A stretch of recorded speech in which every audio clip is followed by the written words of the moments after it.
ഇന്ന് ഒരു PSC exam ഉണ്ട്. അപ്പോൾ അത് വിചാരിച്ച് ഞാനൊരു വ്ളോഗായിട്ട് എടുക്കാമെന്ന്. അവർ വന്ന് പറഞ്ഞു അവരൊക്കെ പെൺകുട്ടികളല്ലേ, അവർക്ക് അതുവരെയൊക്കെ യാത്ര ചെയ്യാൻ ബുദ്ധിമുട്ട് കാണും, തിരിച്ചു വരുമ്പോൾ രാത്രിയാവുമെന്നൊക്കെ. ജോലി കിട്ടിക്കഴിഞ്ഞാൽ ഡെയിലി പോകാൻ പറ്റുമോ? പറ്റും. അപ്പോൾ ജോലി കിട്ടിക്കഴിഞ്ഞാൽ ഡെയിലി പോകാൻ പറ്റുമോ എന്നുള്ള ആൾക്കാർക്ക് പരീക്ഷ എഴുതാൻ വേണ്ടി ഒരു ദിവസം കുറച്ച് ദൂരെ പോകാൻ പറ്റില്ലെന്ന് പറയുന്ന കുറച്ച് ബുദ്ധിമുട്ടുള്ള കാര്യം തന്നെയാണ്. അപ്പോൾ അത് എനിക്കെന്തായാലും ഒരു 10, 40, 50 കിലോമീറ്റർ 60 കിലോമീറ്ററുള്ള സ്ഥലത്തൊക്കെയാണ് എക്സാം മിക്കുള്ളതും വരുന്നത്.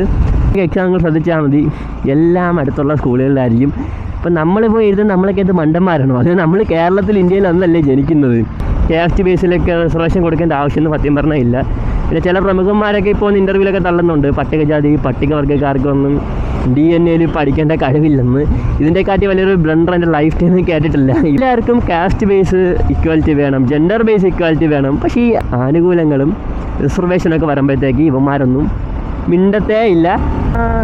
ഓക്സിജൻ കണ്ടാലേ ഇന്നൊരു പരിധിയിലേ മൂച്ചിക്ക